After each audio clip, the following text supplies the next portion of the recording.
or maybe 6 months. Yeah. And of course, they wanted him to cooperate, which Lucci would do a life sentence before he would say one word on anybody. Yeah. And so I think that people were super surprised. We heard no statement from him. nothing. Even when they claimed that there was an attack on him from YSL members in the jail, still nothing. Never told on anyone else. Had a murder charge, and essentially got out pretty much on time served, right? Yeah. I mean, he did a little bit of time, but the big thing is that we got the district attorney. The big thing we wanted was her to write a letter to the parole board saying no objection to him getting early released. That was the linchpin that we fought for. Oh, that's Fonnie Willis. Yeah. Okay, we got to get started because I got to get into all of this. Okay. This might take a while. All these cases, I feel like I've covered so much. But anyway, welcome to another episode of Off the Record Podcast. Woody Akademiks in the building. I'm here with the $1 billion lawyer himself. Listen, they say some true heroes don't really wear capes, and this guy wears. I can't imagine how much that suit costs, okay? I'm here with one of the greatest lawyers in the land, representing some of the biggest hip-hop artists in the world, and he's done a fine job with almost everything I've ever seen him associated with. I'm here with none other than Drew Findling himself, man. How you doing, brother? Great to be here, man. Thank you so much for having me. Great to have you, man. Tell me if I'm wrong, and I don't know if lawyers kind of are chummy like this, but I've said this on my stream a lot of times. I said there's like a big three. Right, I know Kendrick says he don't like the big three, but there's a big three of lawyers, and I say from the Atlanta area. That's where you operate, right? Yeah. But I'm everywhere. Okay. Everywhere. Well, we see you everywhere now. You're in New Jersey. I say we got Drew Findling, Brian Steele, and Steven Sano. Yeah. And I say that's the three. There might be others. I won't slight anyone, but those are the three. Every time I'm seeing huge cases and I'm seeing favorable results, I'm like, these are the guys you need to call. Am I right with that? Well, those are great lawyers. I'm a cheerleader of everybody that does this profession. As we talked about earlier, I was president of the National Association of Criminal Defense Lawyers. So I'm a criminal defense lawyer, man. I bleed for the women and men of my profession. So those are great lawyers. But my community is filled with other as well, really dedicated, hardworking people. That do cases that, you and even I don't know about, but they're in the trenches every day. And they're fighting tough murder cases, not getting paid. I'm a big supporter of public defenders. So I kind of I call myself the socialist lawyer. I kind of put us all in an equal plane. And if things work out well for some of us, then that's cool. I celebrate everybody, though. But I hear you. Yeah, you're not gonna do that here. Like, I've seen you work some magic, and we're gonna get into it. I do want to kind of get to start with your history, though, because how does one? And I do know a bunch of aspiring attorneys who they want to be the person that's repping the stars. Yeah. How do you get to elevate to that position where the rich, famous, the stars or rappers or whoever else, usually celebrities, they're calling your line to have you defend their freedom, something they probably cherish the most? How do you get to that point? Yeah, so that's a great question, and I give speeches all over the country, and I always get asked that question. I think a few rules. One, you got to try cases. Like, you got to be in front of the people, and you have to be savvy in front of a jury. You have to be somebody that can be a true persuader of people, and all people. Not just lawyers, just not the media, but really talking to 12 people, trying to convince them that somebody that's charged with murder with 5 eyewitnesses is not guilty of those charges. And so you got to be a great persuader of people. And the only way to do that is to get in there and from the moment you have an opportunity to try as many cases as possible. The other thing is, don't try to be one of the famous people. Like when you and I talk today, we're going to talk about Gucci. To me, he's just Radrick. CEOP, I tell him all the time, I don't even know who that is because you're Henry's son, Pierre. Yeah. Coach K, man, you're Kevin to me. You got to remember that anybody that's famous, Lil Baby is just Dominique. And I talked to him on the way over here. It's Dominique. You have to relate to them as the person they are, not the performer they are. They'd rather you do that. They don't want you to treat them as a performer. And the other thing I tell lawyers is, like, if you're going to represent people in the music industry, man, don't sit there and, fly to Dubai so you could take Instagram pictures and look like a rapper. That's just stupid. Yeah. The great people in this industry, they want, like, you to be a great lawyer. I mean, these people that are successful in music and in hip hop, they're freaking brilliant. Like, I can't finish Roses Are Red, Violets Are Blue. Yeah. But man, they could just string shit together over and over again. I saw on one of the shows that one of my favorite people, John Kirk, the baby, he was on some show and he just started freestyling for like 3 minutes. I don't know, something crazy. Yeah. No, he's good at that. I called him up and I'm like, you're crazy. You're so amazing. And I know because of our relationship that guy's got like an IQ off the charts. And so they all share that in common. They're all young and brilliant people. And so they're looking at your lawyer skills. They are observing whether or not you have a crisp cross-examination, whether you communicate effectively to a judge. So you got to be the best lawyer you can to pass muster with those folks. You bring up a very interesting point. So, like, what you're describing to me, I'm like, you have a charisma about you, but I think you're exactly right. You don't try to just be around the rappers and don't try to be in that lifestyle. I remember there was a lawyer, and I think this is like the opposite of that, where I guess you have to walk a fine line because the opposite of being on too far on the other side. I remember Max B, like, he did an interview with his lawyer, and his lawyer kind of felt like the rapper than him. Mm-hmm. Then he got 99 years, and then people were like, yo, the lawyer was cool with the interview, but what happened in court? How do you prevent from being the person who's maybe media-wise you're getting talked about, but you're like chucking these cases because, again, the results does matter in your business, right? Yeah, and you know, that's another thing I talk to young lawyers about all the time. Like, when all's said and done, it really depends how effective you are in trials. Like, even if you're going to ultimately get a great deal, you get a great deal if you're a great trial lawyer. It's not negotiating skills. It's your ability to win. People are scared because they know, oh shit, this may take 3 weeks. It may take 3 months. It may take a year, but this dude's going to come in and win the case. That's how you get a great deal. And the way that you're effective as a lawyer is communicating with everyday people. So it doesn't really help me to go to a club and hang out with rappers because that's not how my jury's going to be. So when you and I go to a restaurant, you're going to go like, man, what's up with Drew? He's not even talking to me tonight. He's talking to the servers because the server who's going to be on the jury. And so if somebody's doing construction at my house, I'm talking to them constantly because I kind of want to know who they are and what appeals to them, because that's what's going to help me win. And it's not going to help me win to just hang out with a bunch of rappers at a club. Doesn't help me at all. It's a little bit of foolishness from my perspective. Yeah. What was the first notable case that involved a musician that you remember having represented? Let's see, like an actual musician. Yeah. So I was fortunate enough to get like a kind of a string of famous people. I got to help Shaquille O'Neal when I was young. I got to help Dennis Rodman. So they were famous. And then the famous Are these criminal cases or it might be civil? Yeah. And like do you do civil? Only like high level civil cases will be choosy. But I got to help them in some situations. So things started rolling in. And then I started representing Gucci. Yeah. And then that was for the gun case, right? Yes. Federal but gun. First Harlem Nights. Okay. Yeah, first it was the fight at Harlem Nights. And then I met a young guy behind a plexiglass window that was charged with a case that had kind of an unknown lawyer that his mom had paid hardly anything for, but he was starting to get a little gravitas, named Kiari Cephas, who's Offset. Ooh, and then the Migos thing started. And so it was Gucci, it was Migos, and then it was Waka. I went to trial in his case, got a not guilty in his gun case. And then, as we said at the office, we couldn't keep up with the phone calls after that. And then the out-of-state phone call started. And since then, literally, we get phone calls on everybody. Even if it doesn't ultimately become our case, we just hear from people on cases, and we're happy to just talk to them. It's been nonstop. Do you turn down those cases? Like now, like these days, is it a mutual thing where they might not go with you and you might turn it down as well? Or do you usually take any case that is offered? So that's a great question. It has to be the way we want to do the case. So we're not going to jump in a case last minute, and we know what it takes because we have bandwidth, right? We're 5 lawyers, and we think that we have a method of how to win cases, and then we'll partner up with some people in other parts of the country. And so it has to be our way or the highway. And so we need a lot of time to work on a case because from the beginning, we're developing the case so that ultimately we can win the case. And then there's finances that are involved, and they're generally non-negotiable. Oh, really?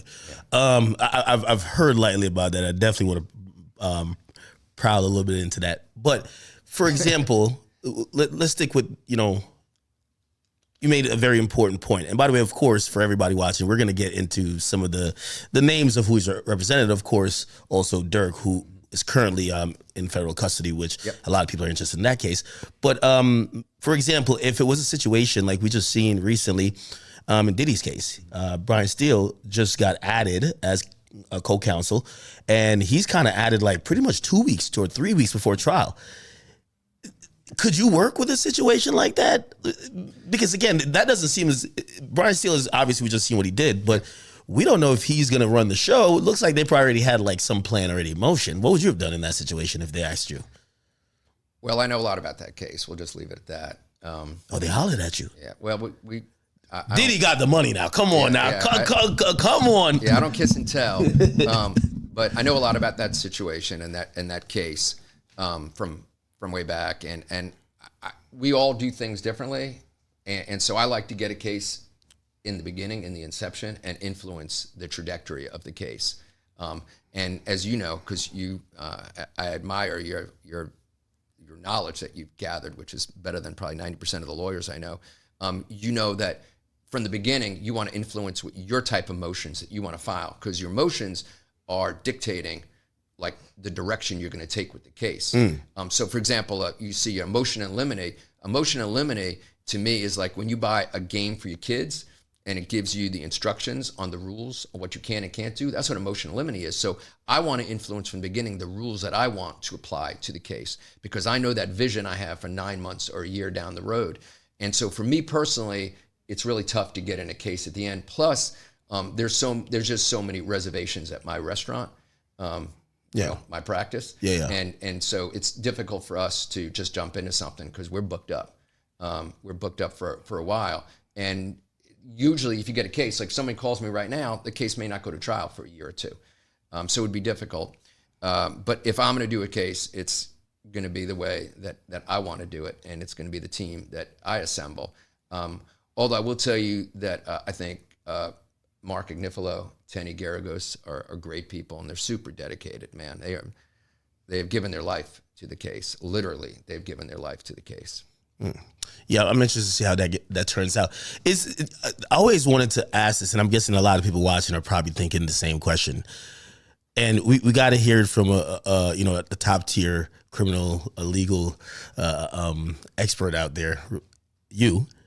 If say I killed somebody, and I hire you, should I tell you I did it, or should I just be like, this is the charge, and you go from there? Like, do you like for the person to tell you the truth? Like, all right, listen, no cameras on. This attorney-client privilege.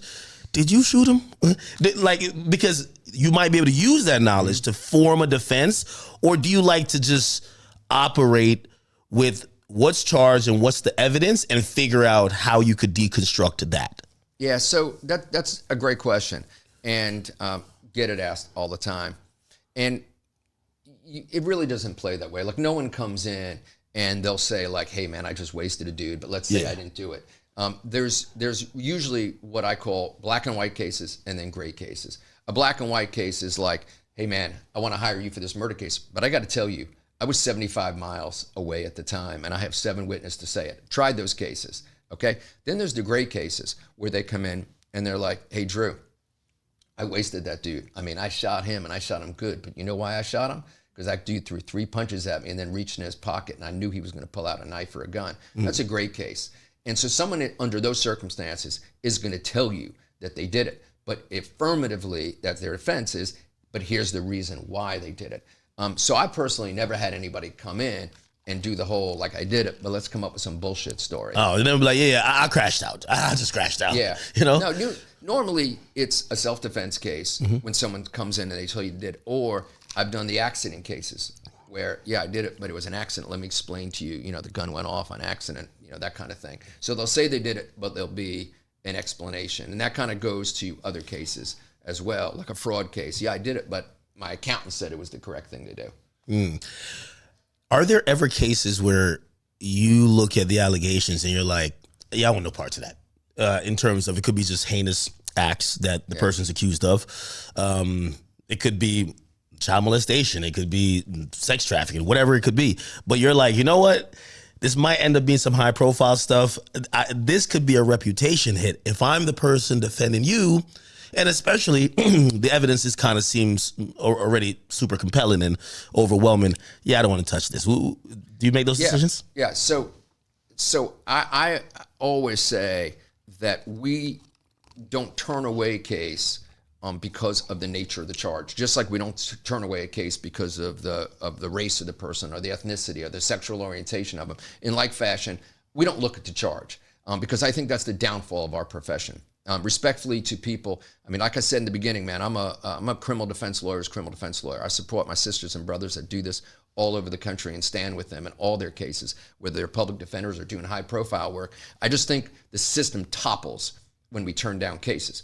That being said, if you're going to come into my office and you're going to tell me this is how we're going to run the case, and a lot of con people do this, okay, then you can get on your Nikes, open the door, and run away as fast as you can, because I'm not going to represent you, because again, it's my way or the highway, because I'm the lawyer. So some people will come in and think they could dictate to you, okay, maybe because they have a lot of money.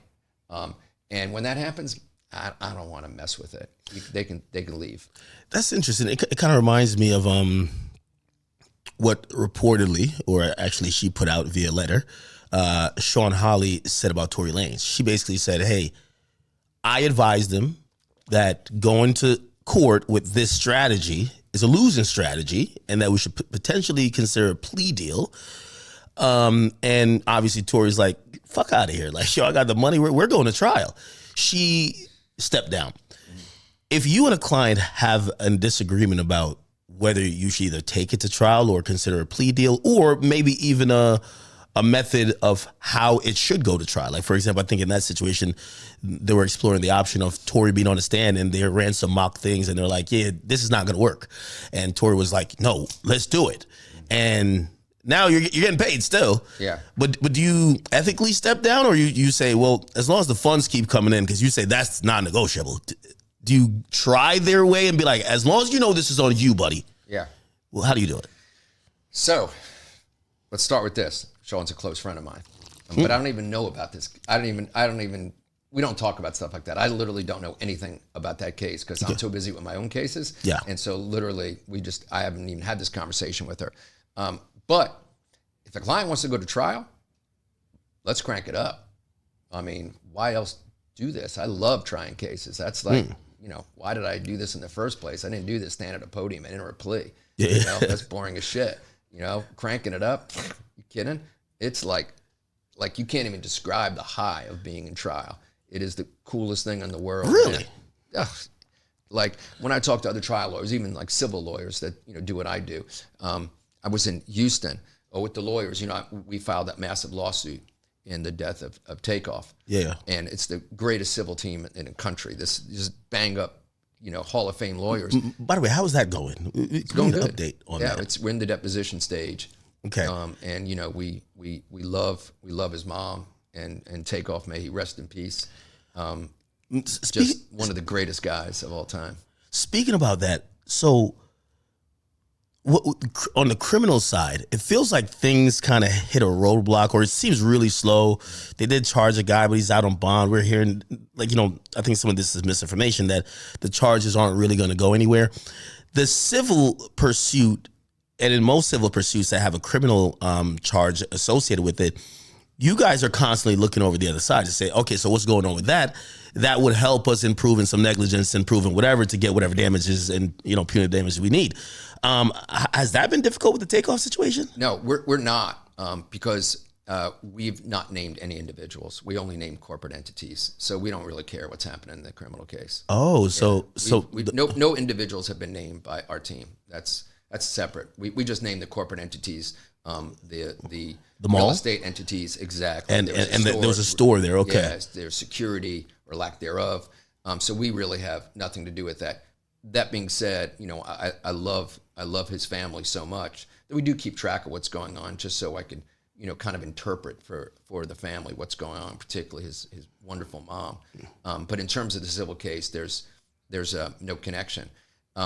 So I'm going to go back to your question because I want to answer it. So if a client wants to go to trial, we're never going to twist their arm and make them go to trial. But if we're going to go to trial, we're not going to put up some bullshit like make-believe stuff. We're just not going to do that. Ethically, we can't do that. I don't know if that happened in this case. I'm just saying. Yeah. But, we're going to try the case. And we believe in, you mentioned focus groups. Focus groups are great if you can afford them, right? That's one of the things that you got to have money to have because focus groups are amazing, right? I mean, to get... Is it usually like roundabout accurate with the results it kind of yields? Focus groups are... They're amazing, man. Yeah. Think about when you do a focus group, like if you came to one of our focus groups, in New York, it's the same ones where like Fritos is testing, right? Where people are doing hand sanitizer, behind the window. And that's how those products by these billion-dollar companies, this is how they're deciding what kind of corn chip to sell. And so they've proven their accuracy. We use the same exact facilities. And they are incredibly helpful. And the thing is that... How expensive, by the way? They're expensive. They're really expensive. And one of the problems now, like to get super technical, because I know you like that, is in federal cases, one of the challenges, so for example, when we talk about Durk, I'm a little bit limited. I'm a lot limited because of protective orders, which in federal cases, you don't see those in state cases. So protective orders are signed, everybody's signed, and you can't talk about 95% of the case because you sign it away. Like you literally have to sign that you won't leave your laptop in an unattended vehicle. That's how important it is. And so the reason is this all because I in the Diddy case, I remember they felt people were like yapping their mouth and they shut that down. There's a bunch of protective order that the judge signed. In Durk's case, they did too. Is that usual for most federal criminal cases? It's usual in high-end cases. Okay. In high-end cases. And so the reason is that becomes difficult because you really can't do a focus group, right? So you're at a disadvantage. It's difficult to do a focus group if 95 to 99% of the things you want to put in front of these 12, 14 people from the community, you can't even put in front of them because it's blocked by the protective order. But they're prevalent in the big cases. And the other restraining thing in the Southern District of New York, because you're talking about Diddy's case, in the Southern District of New York, and I think in D.C., Boston, and Philadelphia, there are local rules that really tie the hands of the parties being able to talk about the case. Really? So, yeah. So that's one of the issues that has really come up. And where I am really empathetic to Diddy's defense team and to, Mark and Tenny for all these months, this 9 months they've been working on this, is that you'll see that a lot of time the U.S. Attorney's Office will do what's called a speaking indictment, right? It's just an indictment that tells the story, most of which will never go back with a jury, but the cat's out of the bag, and then you can't really respond to it in those districts, right? Because you want to just want to go to the courthouse steps and just go crazy about a bunch of bullshit. Yeah. But you really can't. Your hands are tied. And of course, as you know, in the beginning, Mark was trying his best to address it, and then it became an issue with the court. Yeah. Do you ever have a conflict of interest? I'm gonna give you two situations. For example, let's say the person who is accused of murder and takeoff said, "Hey, I need Drew. I need him to represent me." And in that conflict of interest, let's remove the civil case that you're associated with. Imagine if it was just, "Hey, listen, I'm really close with the family. This is someone who, obviously I had a relationship with, I cared about, but now the person that's accused of murdering him wants to just hire me as a lawyer." Does that ever play in, and do you have to make an ethical choice or just a choice to say, "Hey, I can't do this"? Yeah, all the time. We just don't do the cases. Yeah, there's a high-profile murder, and unfortunately, in the music industry, there's so many of these things going on, and people contact us. I mean, I get, I get DMs constantly. I can imagine. And we just can't do the cases. We just can't do them. One last thing before we get to the Durk case, as much as we could talk about. RICO cases. Mm-hmm. I've always said, I think federal RICO specifically, but really any conspiracy case, even if it comes and originates in state court, they're kind of made and fitted that it's pretty much almost just impossible to beat outright. So you end up with usually either plea deals after it drags for so long because they're usually so loaded it takes a while, or even if you don't get found guilty of all of the things alleged in there, you'll get found guilty of some of these, like what they call predicate offenses or whatever, right. like one or two of them. You get what I'm saying? You might beat the top one, but then you still get found. And it's still RICO. It feels like it's been targeted to, or you know, they're using against rappers more and more, right? What are your thoughts about it? What's your strategy as an attorney for it? And what advice do you have to rappers who are scared of it? Yeah, wow. You like that, right? You got 45 minutes? Okay, the roller coaster is getting ready to take off. Let's go. Strap yourself on. Let me tell you what RICO is. I love baseball, okay? And there was an era in baseball where baseball was like, all the games were like 1-0, 2-0, and everybody stopped going to games. And then everybody started shooting up steroids. And everybody was just hitting home runs out of the freaking park. My man, Mark McGwire. Exactly. It made baseball easier. It made hitting a baseball easier. It just did. All of a sudden, no one can get to 61 home runs. Now 61 was bullshit. Everybody was just like getting close, and then bam. That's what RICO is. RICO is for the weak leg prosecutor that's scared of losing because they know it makes things easier, because you don't have to prove those offenses. You just have to show a pattern of behavior. And so RICO to a prosecutor is steroids to a baseball player in the 90s. It just makes their job easier. And so then you combine that with this crazy madness template in Fulton County, Georgia, right? I mean, the same template, if you took YFN, YSL, the former president of the United States, and 3 other indictments I can show you right now, and just laid them down next to one another, it's the same thing. You mean the current president? Right, I'm sorry. I'm sorry. Back at that time, when the indictment, yes. 45 and 47. But 45, at the time the indictment came down, he was a former president. Right? Exactly. You're exactly right. If you took them down and you laid them down side by side, they're all the same. It's the same template. And that template is what took forever to try a case. And it just it just drags on and it drones on. And the reason why, at least in the music industry, it is such bullshit and so unfair. Look at some of those overt acts. Right? A picture. I mean, it would be literally a picture at a gas station. Okay, like I have them, of clients. So a client goes to their old neighborhood, takes a picture, and now they're going back there. And the Instagram picture is an overt act to support a RICO allegation.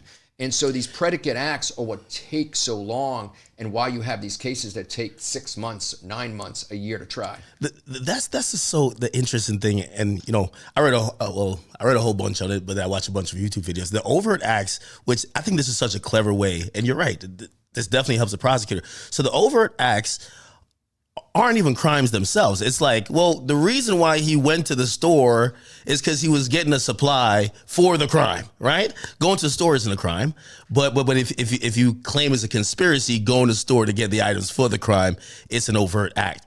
And at that point, you can kind of make up anything, right? Hey, well, if someone booked some flights for his homies to go to somewhere, right? Or if some flights are booked, you could be like, well, they booked it for the murder. No. These guys follow him around everywhere. They go on vacation together. They go to the studio together. But it's up to the interpretation. How do you fight it as a criminal defense attorney? Well, first of all, let me just say this. It's not even going to the store to buy anything. It's just a picture of you being at the store. Hell yeah.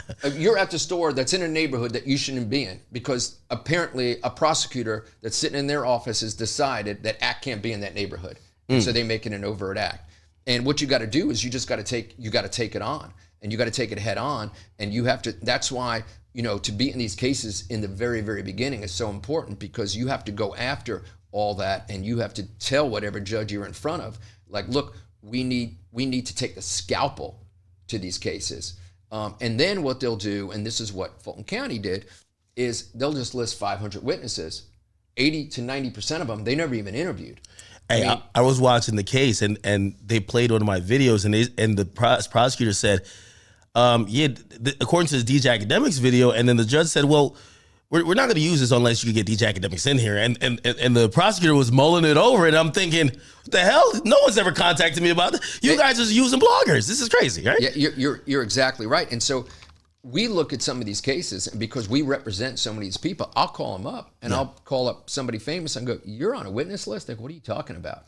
And so they tried to do it to put Lucci's name as a witness, like he agreed on YSL's case. And I think you did a great job of clearing that up. You knocked it out of the park. You said, "Fuck out of here." Exactly. And there were other people on there. I don't even want to say their names. But there were other people on their case and on our case. And there was no way. No one ever contacted us. I mean, here, I'm Drew Findling. Reach out to me. You want to call me? You want to talk to me? Nobody ever called me. I said that over and over again in interviews. I haven't heard from anybody. But if you're going to call, here's your answer. He's not testifying now or ever.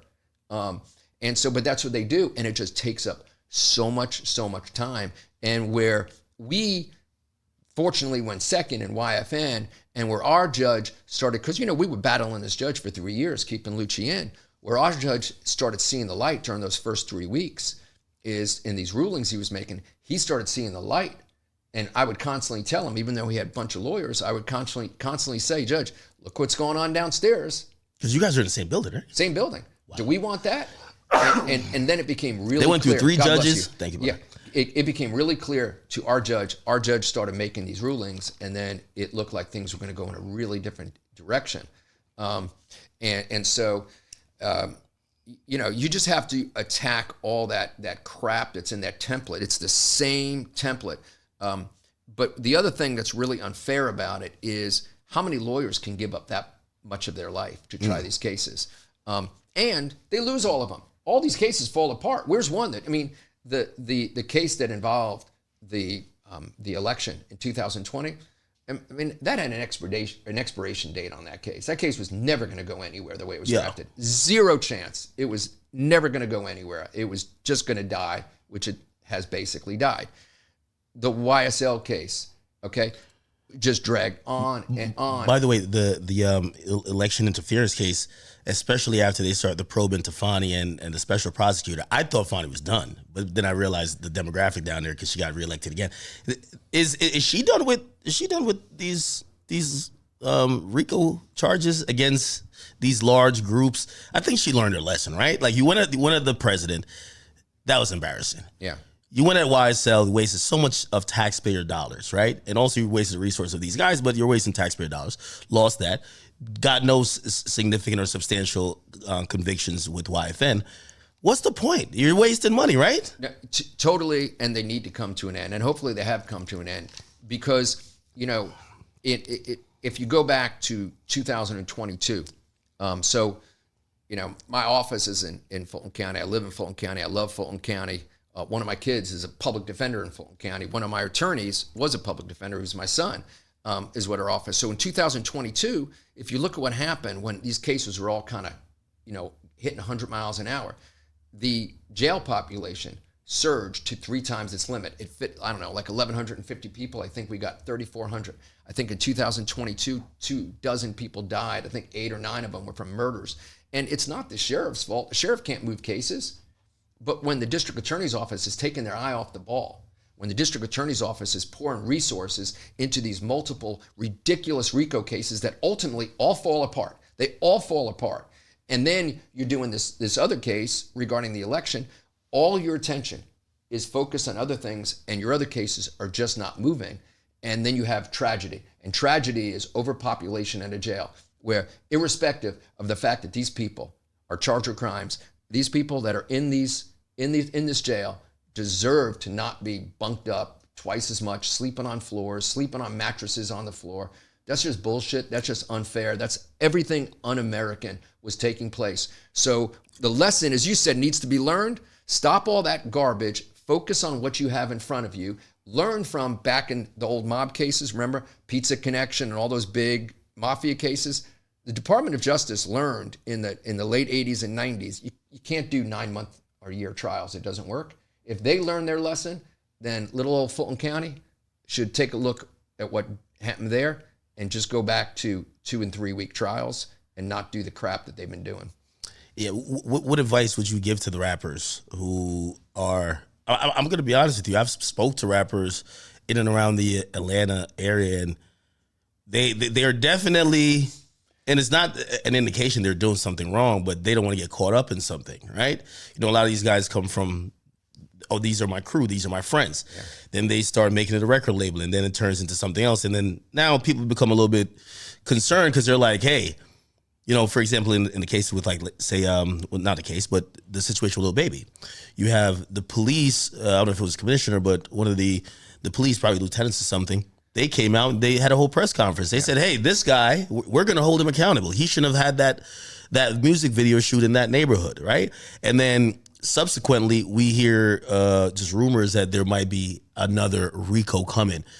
How do you avoid that? Like, how do you even, you know, you say you spoke to me, not to repeat whatever you said, but how do you give someone advice? Because it looks like Baby's trying to stay out of the way, right?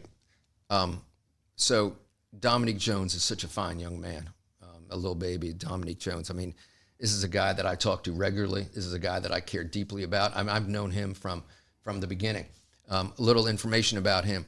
You know, as you know, he served a few years in jail. I've gotten him 2 national speaking engagements. And I mean, he stole the show. I had him speak to a packed audience about prisoner reentry issues. He put him on a panel in Atlanta. Mike Epps, the comedian, was my honorary co-chair, flew in. He was my co-chair. We did this program when I was president of NECDL, packed. We had prosecutors, judges, defense lawyers, standing room only. I mean, people that worked at the hotel were out there that had records listening. And Dominique was like just doing this amazing presentation.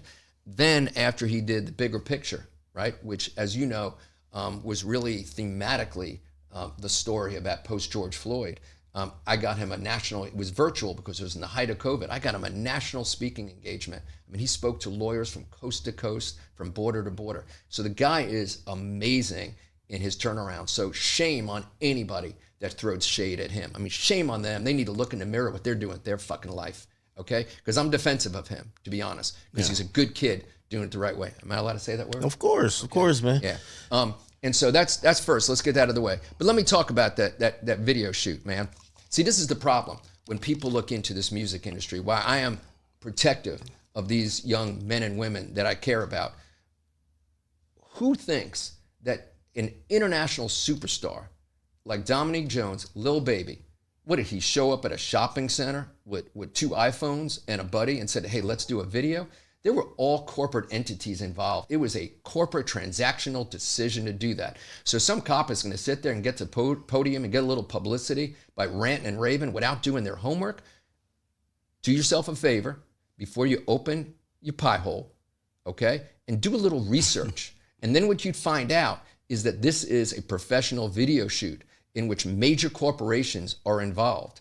And that's how these decisions are made.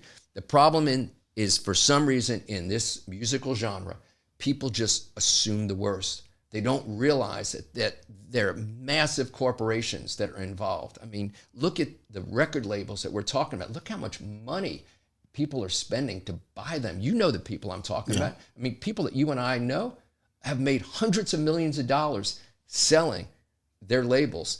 And so shout out to my man Pete, man. It's my guy. It's 300, really. I mean, and so you're right. You get it. And so, by the way, he did call me afterwards and tell me when that happened that he and I were going to take up golf. So when he's watching this, I'm still waiting. I don't play golf. He doesn't play golf. But I told him we'd be the 2 best dressed guy at the course. We're never going to play. We're just going to eat sandwiches. Right. Hey, the 300 million, that is time for golf. It's time for golf. Like no more basketball. Nobody deserves it more than Pierre Thomas and his family and Kevin Lee, Coach K. I mean, just 2 of the greatest guys. But again, it just shows you that this industry is so professional and people don't want to realize it. So they want to look at the music, they want to look at the lyrics, and they want to, say that we could read through it and not recognize that, for example, when a song comes out, and I'm not, and let me tell you something. I'm not talking about in some performer, some little gang, right, that pretends they're like record label. I'm not stupid. Like you and I both know that takes place. They got one guy that shows up at a studio 2 times a year that has 812 followers. We're not talking about that, okay? We're talking about like real successful musicians. They have general counsel. They have transactional lawyers. They have people that are studying these lyrics and giving them the A-OK before they come out, Okay? So if these major corporations are saying, yes, this song is okay, then why is some cop or some law enforcement officer, some prosecutor going to come in at the last minute and say, yeah, this is a signal. There's some meaning to this. Listen, man, you're not even involved in this business, okay? Yeah. These people are. These are major corporations being sold for hundreds of millions of dollars. They're not going to let a song go out that they think in any way is inviting and encouraging and catalyzing violence. How do you counteract that in the interim, right? Like, you mentioned, at least with the YFN case, it got to a point where Fonnie Willis herself actually wrote a letter on Lucci's behalf that basically kind of agreed with him being released and that case being resolved in the manner it did. When you hear that maybe a friend of yours, Dominique, is being targeted, do you try to approach Fonnie and be like, hey, listen, or is that ever a strategy? Like, you hear something might be happening and you approach the DA trying to figure it out or trying to at least clarify to be like, hey, listen, this is going to be a dumb move if you guys pull this button or press this trigger. Because here's the thing. Once they do that, it's years gone off of that person's life. And, these guys are in the height of their career. Their career could be irreparably damaged. So how do you handle it? Yeah, I mean, we just have ways of professionally, keeping a check on these situations. And that's how we're just always going to do that for the people that we care about. There's certain people you talk to. It's all on the up and up. It's all highly professional. And so you just got to be really careful about what's in the rumor mill and what's reality and what's not. So for the record, is that a true rumor or is it more of just it's a rumor. Chatter? It's chatter. Yeah, it's chatter. I mean, who knows what's going on in this crazy world where this profession's being targeted right now? But like you said, a lot of lessons have been learned on cases consistently falling apart. But it's chatter. And it's chatter for a guy that's done so much for the community, never stops giving to the community. And so that's all I can say is he does nothing but continuously impress me and everybody in my office and everybody in Atlanta, because everybody wants to touch him. Everybody wants to be part of him. Everybody wants him in their restaurant. Everybody wants some part of him right now. Speaking about conflict of interest and kind of honing in on the discussion we wanted to get to, you represented YB, YoungBoy. You came in and seemingly swiftly, because I'm not going to lie, I thought it was looking bad. I'm like, he has a state case there. He's violating this case, the house arrest situation in Utah, but that's federal. Also, there's a gun case. That's the main case for that. And you came in and you got something I've never seen before. It was like, hey, we're doing this global plea. And, I saw you, I think you were virtual in one of the cases, but you were there pretty much like, looking sharp as ever, getting a really favorable outcome for him. Because a lot of people thought he was going to be going away for maybe the latter part of maybe 10 years or so. And he's free now. Yeah. How did you get involved in that? And how, like, you got to give us some of the secret sauce. I know sometimes people you don't like letting people into the kitchen to see how this stuff is being done. But how do you get to that point of even getting that type of plea? Yeah. So it goes back a few steps. So he had the case in Baton Rouge, and so he had tried to get out on bond in that case, and he had that case, the gun case there, the video shoot case, had started out as a state case. Then they changed it, and the feds took it under a 922G, possession of firearm, convicted felon. It was very, very confusing because it involved the whole notion of a video shoot and having 24/7 videographers around you. And so I wasn't representing him, but he had his bond revoked because he had gotten arrested in California. And so he tried to get out a couple times, and then his team reached out to me, put me on a Zoom, and said, "Hey, we'd like you to get involved."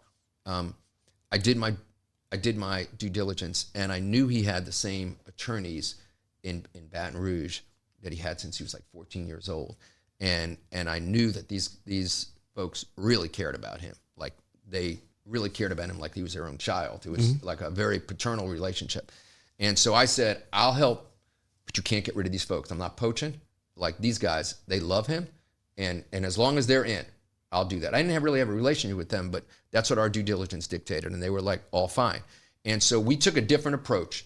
And we had this really long hearing down in Baton Rouge. I guess it was like 2020, 2021. No, it was December 2020, because we were all wearing masks and stuff. And we started on a Monday and finished the next Monday. And we did the motion to suppress and we did the bail review. And at that time, it was Main Justice going after him. So Main Justice out of DC was combining with the Baton Rouge U.S. Attorney's Office. And what's Main Justice? Main Justice means the actual just DOJ in Washington, D.C. Okay. They sent their unit down to work on it. Is that common? It happens sometimes. Sometimes it happens in maybe smaller jurisdictions. They'll send their troops in, so to speak. And so we took a different tactic. I took a different tactic, which was that, hey, they're really, because the LA case against them seemed kind of like a throw down, simple gun case that shouldn't be a federal case. And we presented it really differently to the court. And this judge, at the end of this hearing, let him out. And she let him out under the circumstances that it seems like that's what Diddy's people were trying to get, right? We got 24/7 security. But what I argued is let him go to Utah, because he had that relationship to Utah from AmeriCorps. When he was 12 years old, someone from AmeriCorps got to know him that came in from Utah and became really close, became like a second family to him. So he bought a home there to be close to that family. So I said to the judge, I tell you what, Judge, let's get him out of Baton Rouge. Let's let him go to Utah. He's got people there. And the judge said, yes, 24/7 security. So we got him out. And then he went there. And then we continued fighting the Baton Rouge case, which was very complex because the courts are constantly battling over the possession of firearm by convicted felon. It's still being heavily litigated. By the way, not to cut you off, no, even though I am. So I went to he called it Gravedigger Mountain up there in Utah. How do you like which house? Because he's been in several. The big one, the last one. Okay, the last one, a giant one. Yeah. So it's literally on the mountain. So when you're kind of like trying to put together this bail package for someone like that, there's a lot of, like, I've been up there. That's an expensive thing that I could easily tell. He's paying an arm and a leg to be free. He has so much, like, it was one of the most complex, I think it was like this, private militia group that was the security. Yeah. Like they were like really, I went there, there's like 5 checkpoints. They were pretty good. And I was like, he got to be paying out the ass for this. Do you, when these things happen, do you kind of pull, of course he got a lot of money. Do you pull him to the side and be like, hey, listen, I'm going to suggest this, but you're going to need a lot of capital. You work with musicians. Do you pull their record label in? Because I know even with the Durk situation, there is a promise that Alamo will put up money. Right.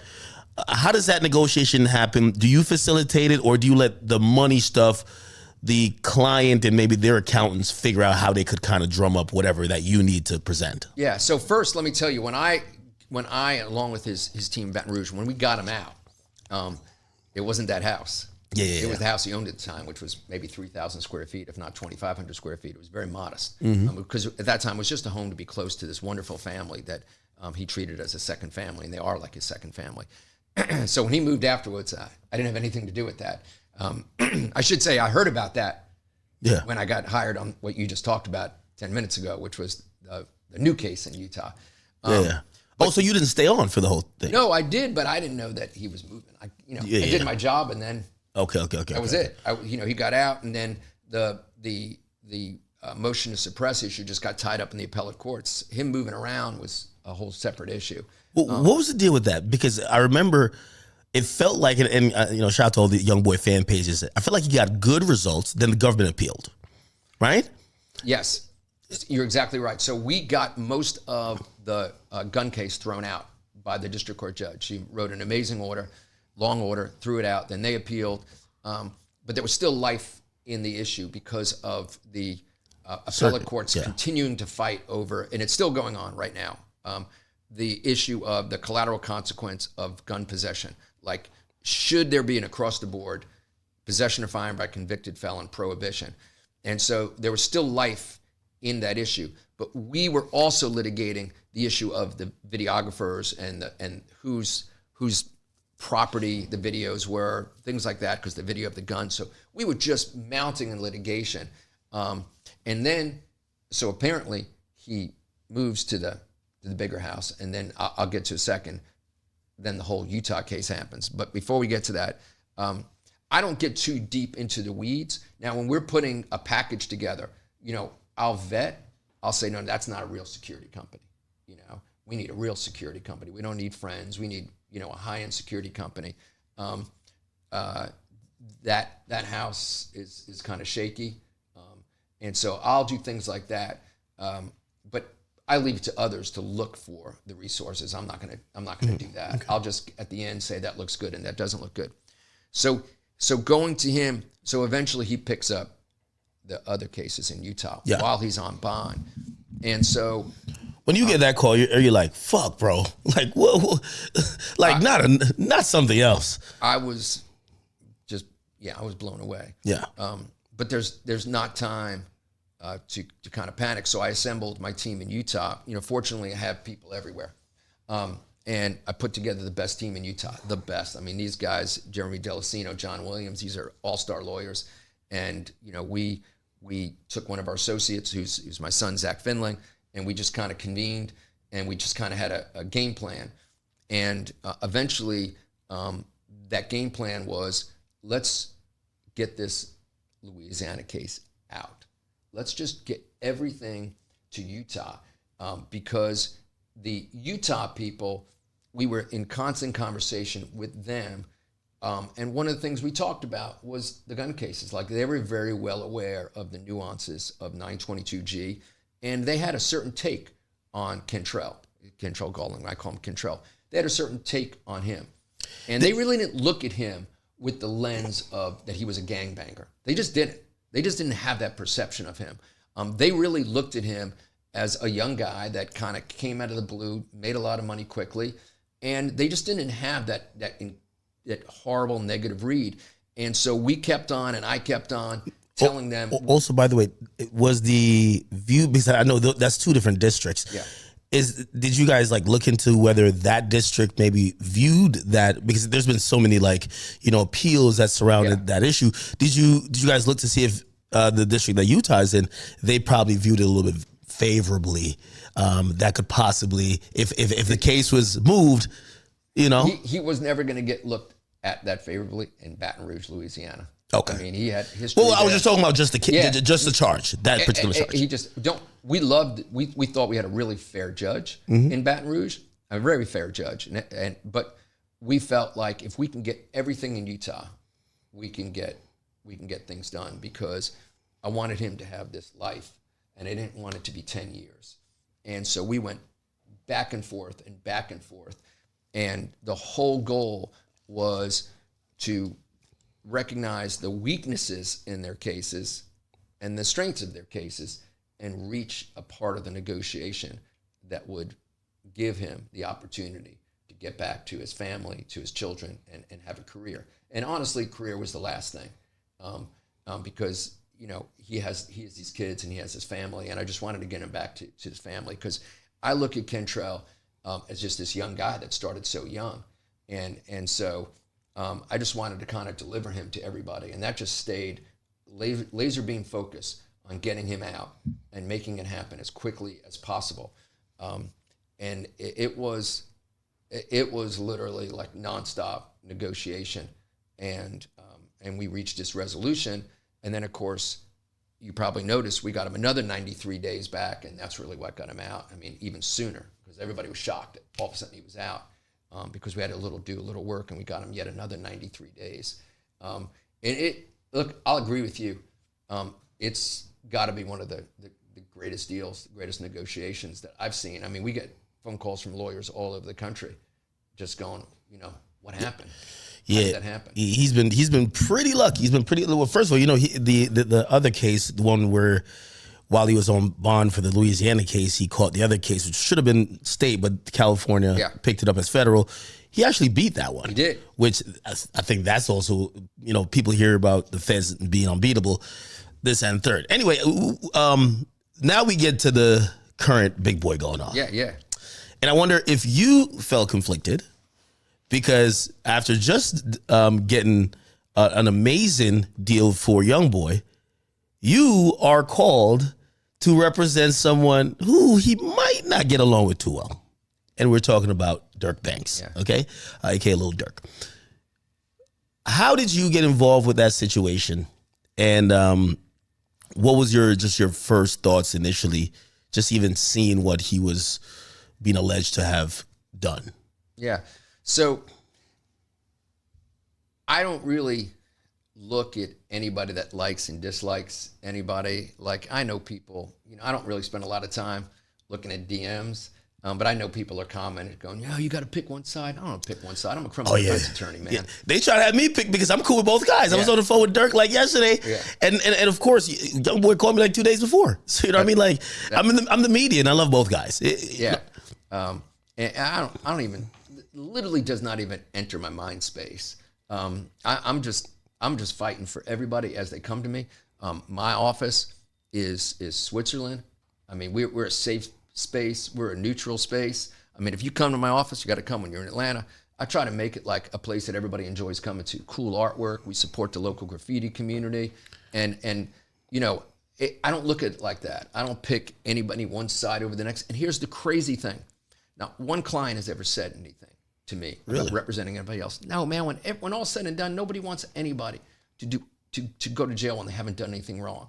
Nobody wants anybody to be in a cage when they don't need to be in a cage. Maybe they have disagreements out in the street about music, whatever it is, and do their thing and whatever it is. But when it comes to being caged for bullshit cases, nobody wants to see anybody rot in a cage, eat shitty food, be in an overcrowded jail for 3 years, waiting to go to court because the prosecutor can't pull their shit together. Nobody wishes that on anybody. And they know that when they come to me, I'm gonna do nothing but fight for them for the best, man. I'm just not thinking about you in front of me. Like, I'm being very, when it comes to Kentrell Gold and YoungBoy, man, I think very much about that young kid that AmeriCorps came and saw when he was young. Like, I look at him and I look in his eyes and I see that, like, that young kid that just had fame and fortune so early. And I just want to do everything I can to help get to him and get him out of there so he can live his life. And the next person, I get the phone call on Durk, same thing. Never heard anything but good things about him. Do you have to compartmentalize though? Because when you get deeper into just the allegations in the case, they're accusing Durk of doing something to someone who is affiliated with YoungBoy, right? And that might, then just put you in a little bit of a pickle because again, you kind of just represented one guy. Now you're representing this other guy who, going back to the takeoff situation, right? Like, you would recuse yourself from that one. Right. But here, probably just not as close. And you're just doing what you do an amazing job at defending, innocent people. But do you kind of get into that situation where you're like, oh, snap, this guy was kind of accused in a roundabout way of doing something to someone who could have been associated with the last guy I represented? I don't want to be in a position where they're asking me things like, yo, hey, so what about, or they even blame me like, well, you got that guy off, you better get me off, or you picked a side or something. Yeah, like that. So before everybody, I represented King Von. Yeah, that is true. Rest in peace, Davon Bennett. I don't even look at it that way. It never even, literally never even entered my mind. Did you represent him for the Atlanta case, the shooting one? I did. Oh, wow. Yeah, which case went away. Some people felt like the feds were going to pick that up. The way how they just unceremoniously just dropped it. Yeah. Not that I had word of, at least when I was involved in the case. And so that whole notion of a conflict never really, never entered my mind. Could you clear one, and I'm sorry for cutting you off. Could you clear one thing up with that? Because there's so much internet chatter about that case. Yeah. There's some people who feel like, hey, Durk basically blamed it on Vaughn since he died, and that's why the case went away. Could you give us a little bit more clarity to just how that case was resolved from your perspective? Yeah, so I can't because a lot of that has been wrapped up in our protective order, so I can't even talk about it. Yeah.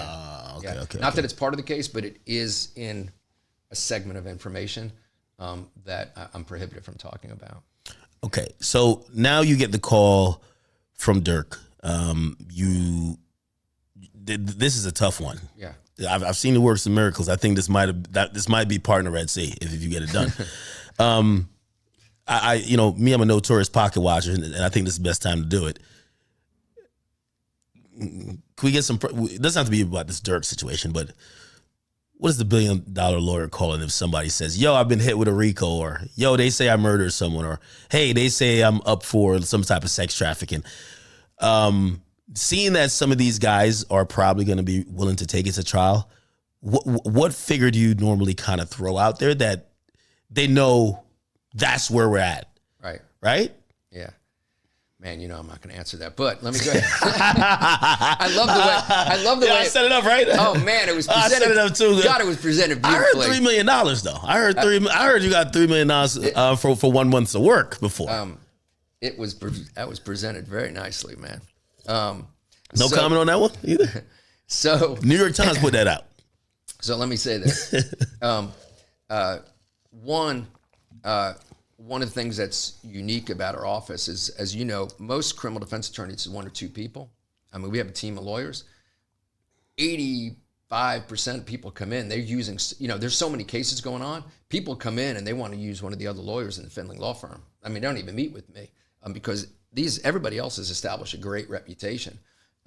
So I'm not meeting with everybody. Not everybody is using me. But in terms of setting a fee, one of the things that we do that I think is a little bit different is it takes us a while to set a fee. We have to really look into the case. I have never charged a consultation fee, whatever they call it. Never done that one time in my life. Really? Oh man, I'm going to charge you for like 1 hour to sit and talk. What's the hourly fee at, man? I've heard Taco Pina said he's taxing them at like $3,000 an hour or $2,500. I'm like, whoa, hit him over the head. Well, why don't you? I've heard top tier lawyers. We're talking about the 1,200 range and above. So if we were talking about the good guys, now if you get somebody below 1,000, they could be good as well. But the top tier guys charge that. So most individuals can't do an hourly, right? Because an hourly can grow so exponentially, man. It's like an hourly is like the movie Alien. It starts with 1, then it's 2, then it's 4, then it's 8, then it's 16. And before you know it, the bills are out of control. And when you're fighting for an individual, it's very, very difficult to get to that point where you're like, hey, we're going to trial, man. Here, here's my hours. So you got to be really careful. There are certain clients that are famous clients that are like a corporation, and you can, but very few and far between. I don't care how well you're doing, because it could start creeping into the 7 figures quickly. And so you got to really hit a number. When you do hourly, yes. I mean, our hourlies, mine's well over 2,000, but it's got to be the right case. And when it's the right case, then the person that's paying that, they don't really give a shit that it's over $2,000 an hour. They just want you to fight for their freedom. Yeah. But you have to let them know, like from a business standpoint, like, hey, we're going to do it hourly. Like, boom, at the end of a day, it could be with associates, you just had a $27,500 day. That's why hourlies are very, very tricky. And so, but we're different because we have a team of people. So there's so many cases going on, and my people are like winning cases left and right, and they're not charging that. So do you guys usually be like, hey, listen, you called it attempted murder. This is $250,000. We're gonna take care of it all the way throughout. Whether we get a plea, whether we go to trial, whether this thing gets dropped, just flat fee. Is that how you guys? Yeah. There's a lot of flat fees, and a lot of times there won't be like a separate fee for trial because generally speaking, sometimes there is there is a fee like if a trial goes past a certain amount of time because you don't want to wind up in a year trial, right? And you're screwed. But it's not uncommon to not have a trial fee because you don't want anybody ever say, hey, bro, you tried the case to make another $50,000. So you got to be really careful with that. So for the everyday person, you really have to do a set fee, which is the ethical way to do it. And we never have anybody complain, ever. What about, okay, you're representing the rapper. His income is now cut off. He got bills. His mama, 15 baby mamas want money. He's kind of tapped out, but he's hitting you with the IOU. He's like, yo, you get me off of this junk, my first day out strong and that record deal, I'm gonna pay you back on the back end, my brother. Yeah, that's never gonna happen. Oh no. Zero chance, man. So none of that. You're not investing in it. I love them, but not that much. Plus, it's unethical. Yeah. You can't have a contingency in a criminal case. Yeah, no IOUs. Okay. No IOUs, because that never works. Okay. All right. And plus, you just don't want to be a bill collector in the middle of a case. True. That's a bad situation, man. True. Just get the money out of the way. Yeah. And don't bitch and cry. And just fight for somebody, because we're freedom fighters. Yeah. You want to take the, and I will tell you the lion's share, look, 95% of our clients are not famous people. Right? I'd imagine. Yeah. But really, a lot of these super successful performers, man, they've been through it. They've been through transactional lawyers, entertainment lawyers. They've been in litigation. They have an incredible appreciation of good legal work. And you'd be surprised, a lot of them are like, what's the fee? Let's take care of business and let's fight the case. And that's the end of it. What do you see more? And again, you're probably just way too up there. You don't call yourself the $1 billion lawyer for nothing. I never called myself that. No, they refer to it. I think New York Times and a bunch of other outlets. And so XL did. Dolph was the one. Oh, Dolph did. Yeah. Dolph, Shout to my man. Dolph in L.A. Rest in peace, Shock, Dolph. you look at my face on a video. I'm like, what did he say? And then Pierre, that night, and my son were blowing up my phone. That night, I was in LA. I didn't even hear him say it. Yeah. They're like, what's #1 billion lawyer? #billion. I'm like, what are you talking about? I don't even know if I had an Instagram account then. And I think they were like, yeah, Dolph just called you that. And everybody's hashtagging $1 billion lawyer. And I said, I didn't even hear him say it. Well, that's what I was going to say. In situations like that, right? Because obviously now, like, there is an element of, like, publicity could lead to more client and could lead to maybe you charging higher rates, right? Do you ever, not necessarily for just like give me a shout out and you could pay less, but like you see a case that might be attractive. Also that association could probably help raise your profile and you probably don't charge. I'm wondering if you may cut a break with those guys. No breaks. They got to come with a bag. No. Yeah, I like that. Kelvin, write that down. I need to use that, man. You got to come with that bag, man. So that's where lawyers make the mistake. So just because there's a deceased person, that shouldn't be it's just something immoral about thinking that that's how you're going to build your business. You build your business through creative and great lawyering, not because someone's charged with a crime. And so I saw that when I was a public defender. I would watch, there was like a big case going on. I see lawyers come and they'd be begging the judge to get appointed because there was a triple murder case. And I'd be like, that's just gross. I'm a public defender. And you could research it. Nobody was winning cases more than me. I was getting national publicity when I was 26 years old. Literally national publicity, just banging out not guilties after not guilties. And I'm watching these lawyers. I'm like, I'm just trying to work on my art and get people and fight these cases. And I think the way you build it is you get that big case, but you show the world who you are. And that's how you're going to get it. You're not going to get it by like cutting anybody a deal because at some point you're going to resent it, right? Because you're going to get another case and be like, damn, I can't believe I cut this guy a break and now this guy's paying me more. You don't want to really get into that. That's a bad scenario to get into. Okay, now I know we have protective orders, but we want to get to this Durk case as much as we can. And how much of, you break down the allegations. We've seen some stuff written in court, whether it's these memorandums in support of, trying to get him bail. We've seen a possible opening for a new bail hearing that could possibly get him out. What's the current status? And for everything we've heard about it, give us, you're seeing things we don't see, and obviously you probably can't say those things, but just give us as much as you know about the case currently and where it's at and how's your feeling towards it. Yeah. So first of all, Durk is just a super nice and respectful guy. I just can't even explain how respectful he is of me, of my office, of my time. And I would say otherwise. I've met everybody in this profession, and some people, most people I really have a great fondness for. This guy's top of the top. What a nice and respectful young man he is. And so the case is as follows. So there was an indictment that did not name him, right? It had named others, and then there was an unindicted person. And then 3 weeks later, that indictment was what's called the first superseding indictment, and it does name him. The indictment was was identical, except the unnamed person now became Durk Banks. And this is the really important part, Ak. The second indictment, what's called the first superseding indictment, only had one new fact. It had one new fact, and that was it alleged that there was a video by Durk that celebrated and monetized this killing, okay? And so that was the only fact. That was the only thing that distinguished. So if the government says, oh, it's no big deal, no harm, no foul, that's not true, because that's the one thing they added when they threw Durk Banks into the indictment.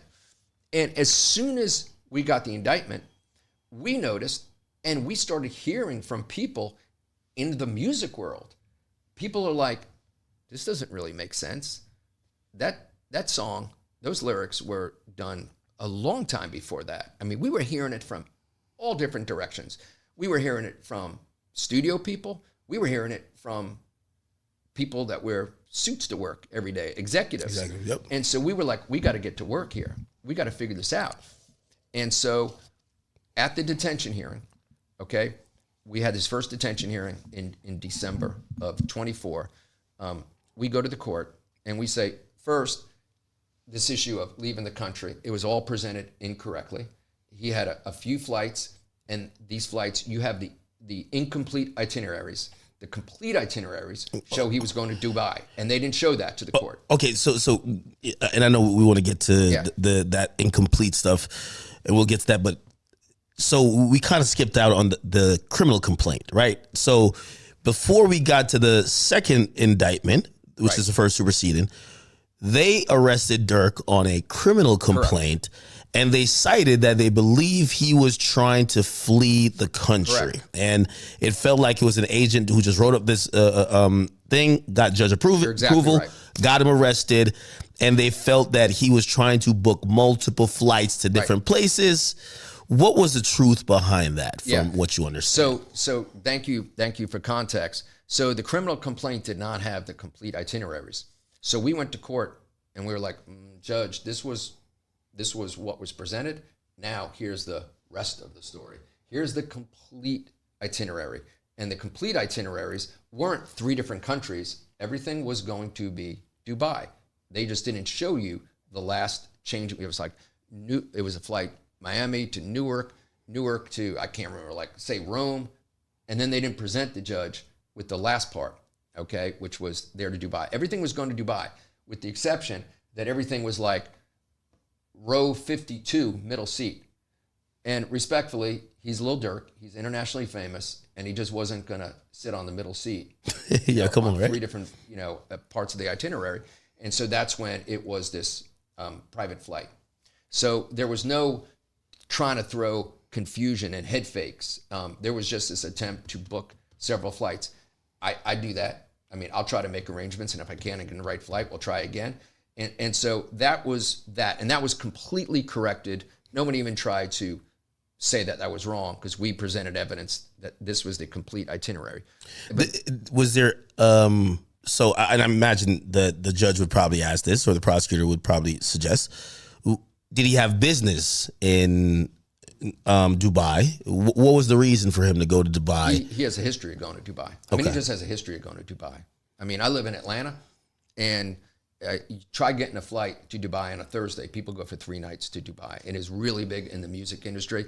It is just really, really big. He has a history of going to Dubai. It was nothing unusual. We had other proof of flights that he's taken to Dubai in the past 12 months, 13 months before then.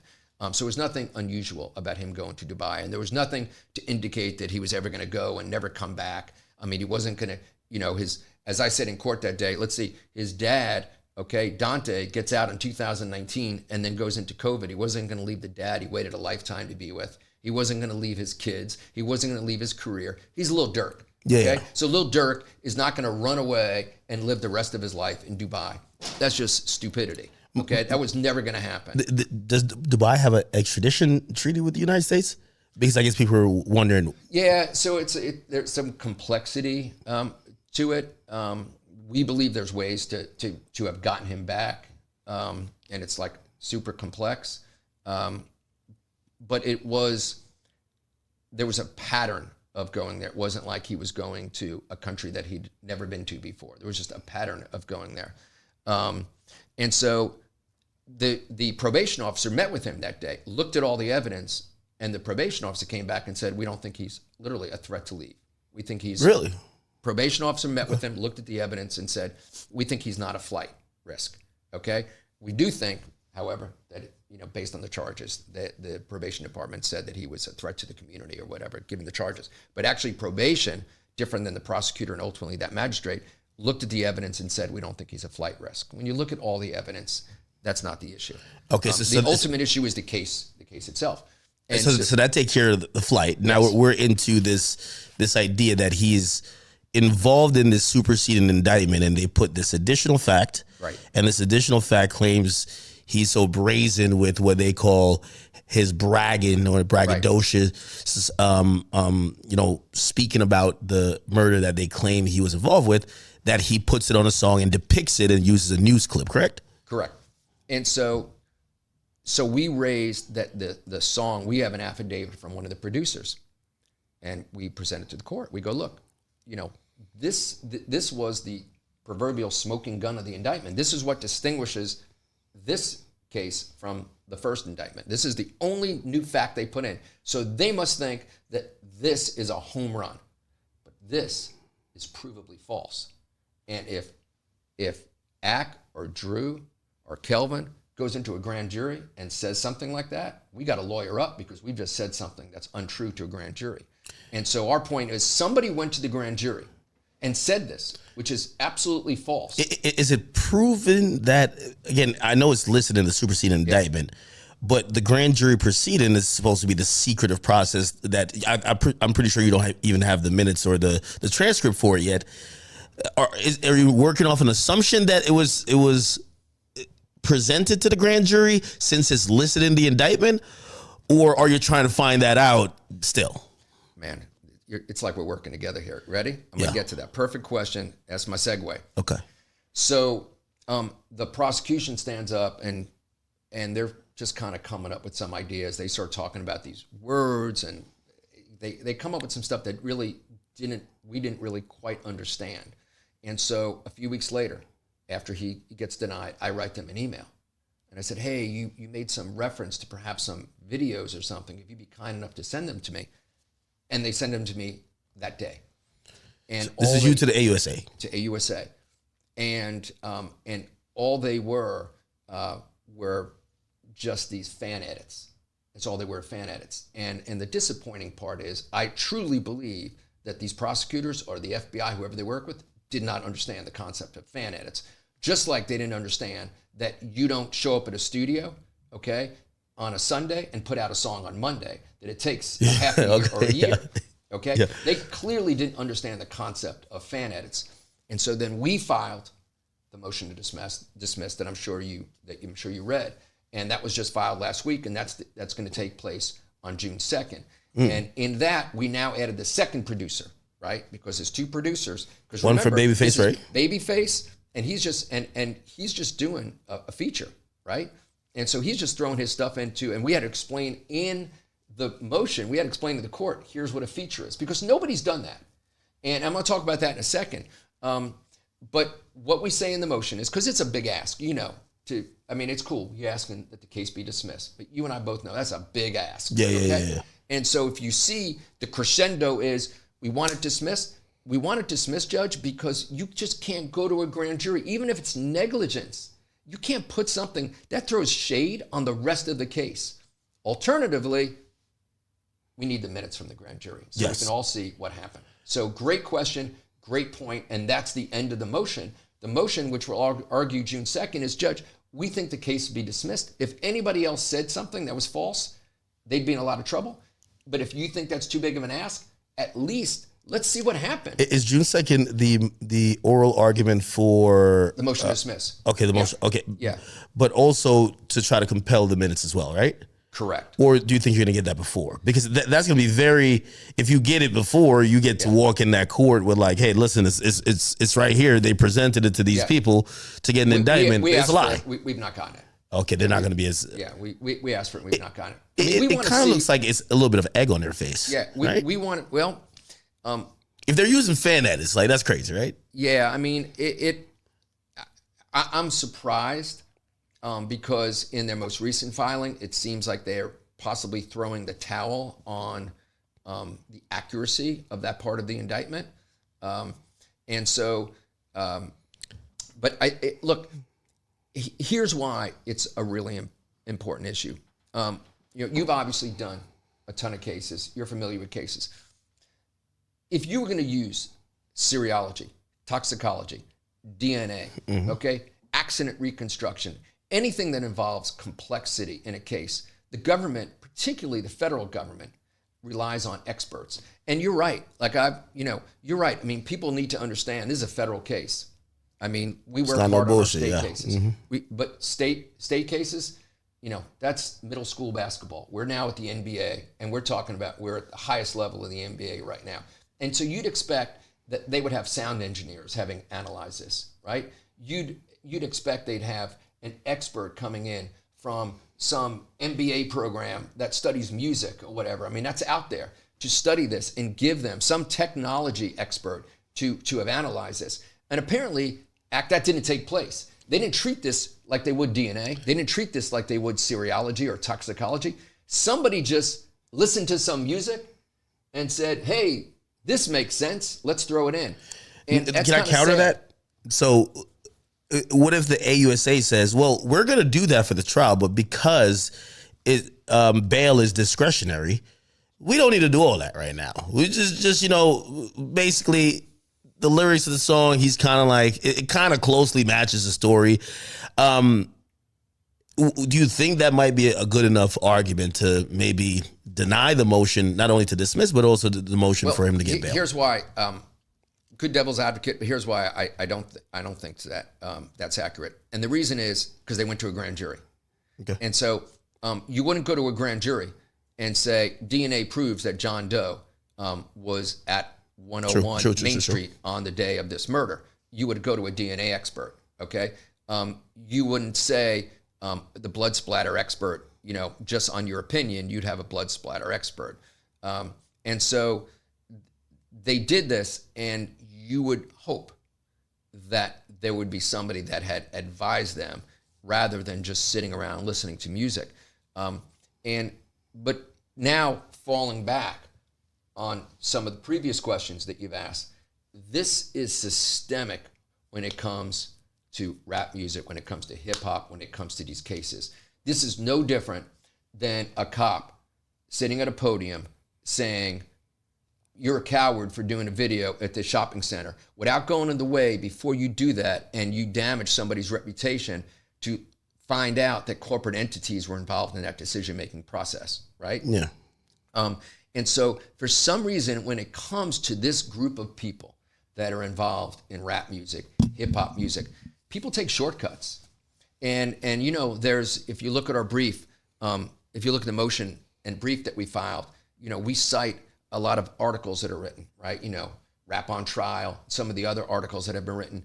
There just seems to be this kind of abbreviated analysis, this conjecture, and this kind of prejudicial guesswork when it comes to people in this business. I don't know what the origin of it is, and I'm not just talking about Durk's case. I'm talking about all these cases. I'm talking about the way that you go after NBA YoungBoy doing a video in Baton Rouge and storm these guys. I mean, the behavior of those cops was unconscionable. The way they treated these young African-American men, just grotesque. And so it's the way that happens. It's the statement about a shopping center. It's charging Lucci with a murder case because he's driving a car in a neighborhood because he shouldn't be there. He's not entitled to drive in a neighborhood, and he was inviting problems. It's just what we consistently see everywhere when it comes to, and it's disproportionate. It's just disproportionate to people in this part of the music world. No, you're absolutely right. I did have two questions. Don't know if you could answer them. Because when reading through your motion and everything you presented, I felt also more things might be happening. I was also thinking about the government's maybe answer, what their counter answer could be. Number one, have they submitted all the full discovery yet, or not yet? It's as you know, in federal cases, it comes in tranches, and so it's rolling in, which is just the way it is. Yeah, and the reason why I thought about that is like, if I'm the government and you're doing a motion to dismiss based on and complete legitimate point when you argue it logically, hey, you presented something to the grand jury that is non-factual, which you prejudiced my client, this is not how it works, we got to dismiss. But still, usually in these detention hearings, when I'm reading them, usually we will hear, hey, we had, and we did see some things about maybe not necessarily wiretaps, but intercepted calls or like text messages. Doesn't feel like there's any smoking gun where it's like, hey, this is the shooter who's saying Durk paid him and here's the money. And I'm waiting to see if they have anything like that. Or is it just like this like trudged together bullshit where it's like, yeah, well, apparently his team used a business card and it's his business. And well, he's rapping about something that kind of loosely relates to the crime. And the other guys who we think did it, that's his friends. Those seem like very loose. And if you look at each of those situations just by itself, it looks like bullshit. Like you could deconstruct all of those and it doesn't look like they have a case. But I don't know if they have something else that they're like, hey, no, we have a bunch of guys that we flipped. Have you been, I don't know if you could say it, are you aware of anything else beyond these lyrics that they kind of have that they're going to present or try to either keep them in jail or that's definitely their strategy in how they try to prove this? I don't know what their strategy are, what their strategy is. I have to respect, the protective order. But we just say we wait patiently, and as different tranches, never thought I'd say the word tranche before, but it's like part of the business now. As they come in, we go through everything. And we're as anxious as you and everybody is to go through those. And then what we do is we keep Durk informed, we're grateful that there is a system of communicating not only in person, but we're able to Zoom with him as much as we want. And so we get it, we go through it with him, and we're just as anxious as anybody, as things come in. But you're the motion to dismiss and the responses that are coming, you're kind of up to date with everybody. Obviously, there's other things that are covered by the protective order. Could you explain to some of the folks out there who might just not understand completely what they're alleging, but what that means legally? What has to be proven for that to be an actual conviction? For example, we hear murder for hire. Yeah. What does that mean federally? It means a potential life sentence. Okay, but that's the biggest thing it means. Now, just okay. It means that you are responsible for orchestrating something that you might not have physically been part of it, but you're responsible for orchestrating it. And then there's alternative aiding and abetting, and so it's just different ways of saying that you may be on the outside, but you are the person that organized and directed, and so that's what we have to be aware of as we defend the case. Do they need to prove, like, for example, because again, we keep hearing murder for hire. I've never heard once how much money, right? We never heard, okay, this is how the transaction was happened. The only thing we heard via the indictment, hey, there was a conversation about payment at some In-N-Out burger spot, right? And we don't know, okay, this guy, and then we hear other inquiries of people supposedly saying, what's up with the money? But we never hear someone say, hey, I got the money. I got the 50,000 or the 80,000, whatever it could be.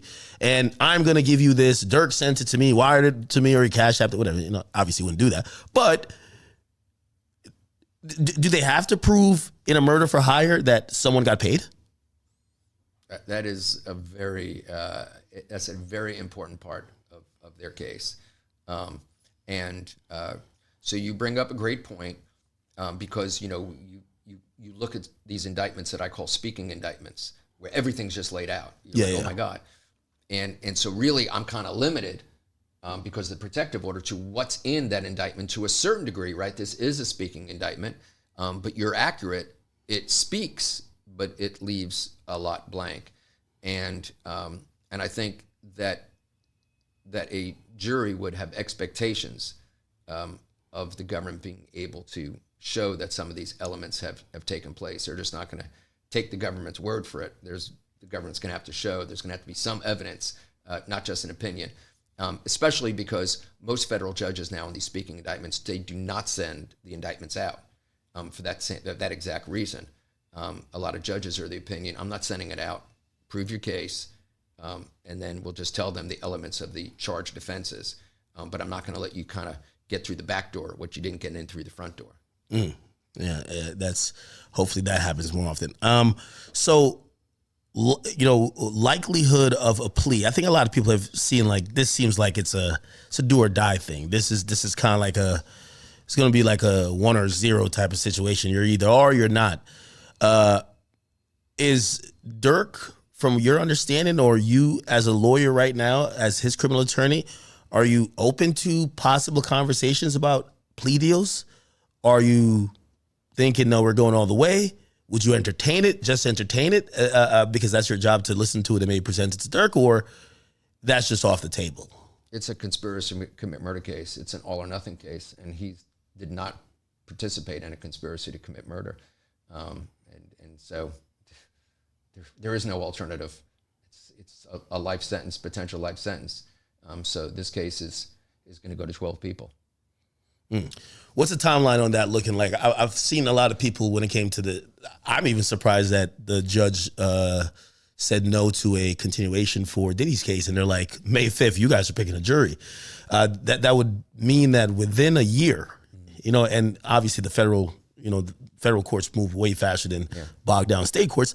When do you think that Durk will possibly get to a trial? So we have an October trial date, but and so our eyes are on that October trial date. A lot is dictated by how much evidence comes in, and the difference between our case and that case is that's a single defended case. That's a one-person case. Yeah, okay. So it's really difficult. Generally speaking, when you have a one-person defendant case and you don't have a zillion different parties, your dates stick a lot more. But when you have a half dozen people and you have different lawyers making different arguments saying, this wasn't made available to me, this wasn't made available to me, you have 6 different arguments. So we look at the October date, and that's our mindset is the October date. But we're also extremely mindful of the fact that we got a half dozen lawyers, a half dozen schedules. And so who knows what will happen. But right now we're focused on October. Whether that happens or not it's not unique because there's so many different parties that are involved. Do you expect any more superseding indictments, or do you think what we have now is probably what will be taken to trial? I just don't ever guess that. I always take the position on superseding indictments of these allegations are from several years ago now. You've had plenty of time to think it through. Why are you going to supersede? You've had the opportunity to think it through. I feel like they're always trying to keep an investigation going, all right? And I think they're trying to flip people. Hey, by the way, and I think the protective order will bar you from answering this, but I'll ask anyway. This is internet chatter. The internet has eyeballed or pointed at one guy, some guy named OTF Jam. They claim he's the co-operant. Is he the co-operant? Yeah, I can't really comment on anything that's outside of the indictment. Are there any co-operants? I just had to ask. Yeah. I had to ask. Okay. Music-wise, so he dropped an album. I kind of am a little bit familiar with how these work when you're in a case where you're fighting for your life. It's a criminal case, and sometimes music or your artistic expression might be weaponized by the legal system or the justice system to try to keep you in jail or try to, add on maybe additional charges or be additional evidence or overt acts, as they call it, right? In conspiracy cases. Do you have that conversation with him? Like, for example, his last album came out. Do you say, hey, listen, we have a special team that we should look at this at? Or do you talk to his record label and say, hey, listen, you guys have general counseling this and third. You guys should scour this music. And listen, you can run it by us, but anything that's maybe not above, Yeah, there's a full circle of people that are concerned and looking. But he is in an industry unto himself, and he is entitled to express himself through his business and let his business continue. He's got a family. He's got people that are part of his musical world that are dependent on him, and it shouldn't all come to a full stop. So we have trust in them, but there's a full circle of people that are have their eyes and ears on everything. Thoughts on prosecutors, especially in RICO cases, using lyrics, using hand signs that might be in videos, using anything that could be seen as art that they're monetizing, and be like, well, you're wearing this in this video, you must be a blood. Or you're saying this in this video, it means you're taunting these other guys, right? When, I don't think we run into those problems with other types of art. People aren't getting indicted and be like, well, listen, you acted in this movie as this killer. Yeah. You've been wanted to kill people, Yeah. What's your thoughts about lyrics and stuff? I mean, I think it's just pathetic. I think it's pathetic that people are trying to exercise their First Amendment rights and express their art form. I think these are brilliant artists, and clearly somebody out there wants to listen to it. I mean, and I read this Harvard Business Review about the number of suburban white kids that are listening to this music. Yeah. And so, it's being made for the masses. Okay. No one's writing a song just so they could talk about what they want to do next week. They're doing it to make money. This is capitalism. Okay. And so to sit there and get on the other side of capitalism and say, we're now going to pick apart your music that's been vetted by transactional lawyers, that's been vetted by industry people, and say that we think sitting in our offices in our ivory towers, okay, we think it has meaning to it, is just pathetic, because nobody else is doing that. Like I said, nobody else is sitting there indicting Quentin Tarantino. Man, he's got some violent crap out there, And, I've seen the same studies you have where they could take the same lyrics and have somebody rap it, and then somebody with a little banjo. And the people that listen to it are going to say, this guy that's doing it rap is violent, and this guy doing it as a country song is not violent. And so there's a predisposition to how people treat it. But that's one thing for a fan base to have a predisposition. That's one thing for lay people to have a predisposition. But to have law enforcement, to have prosecutors that sit in their office and study music, look at Instagram, and try to associate some type of indication that that's a crime or a piece to a puzzle that adds up to a crime is really sad. And I think it just isolates and targets this industry. What's the next year looks like for you? Clearly you have this Durk case coming up. I feel like in the last 2 or 3 years, I've really seen the profile and stock of a lot of attorneys. Not only does it seem of utmost importance because a lot of rappers we love are catching these unfortunate cases, but we're realizing also the guys who are doing a good job of helping these rappers or these musicians out. You're one of them. Your profile's growing. Are you just, hey, I'm just gonna knock out these cases? It feels like you should be doing a TV show, man. It feels like you should be doing a series, man. Like, you walk like a star, my guy. I'm on the go. I mean, I'm on airplanes. We have cases going on in 12, 14 states right now. I love my team. I love the lawyers on my team. I love how hard everybody works. But I have other things I'm interested in. I'm really concerned about people in some of the deep southern states that aren't getting proper representation because of their economic status. I want to make sure that I'm keeping focused on my non-paying issues that I care about and I love as well. That's really important to me. So if you look at my history, you'll see whether it's working on prisoner reentry issues or driving with one of my great friends, Rick Jones, executive director of the Neighborhood Defender Service. It used to be up Harlem, now it's everywhere. he and I driving through the heart of the South, interviewing people about how we can bring some gravitas to get them better, public defense services. That's stuff that I care about. And I operate from one theme, and that is, have being able to reflect on a life well lived. And so it's cool. Don't get me wrong. I love the high profile cases. They're absolutely amazing. I love the pressure. I invite the pressure. But I want to make sure that I care about the other things as well, because otherwise, what's the point? Yeah.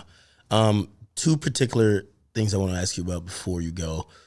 First of all, actually, and this might be, you might not give me an answer again, but I still got to ask. Because I think lawyers generally don't shoot below the belt to other lawyers, even though they feel it. Tony Busby, someone who I feel like, the hip hop community is now just like, they're looking at him like a pariah. We see Jay-Z go at it with him. Shannon Sharp is getting, he's getting sued by him. Obviously, you're on the criminal defense side, which you're the good guy, right? Like, it's how everybody looks at the criminal defense guy.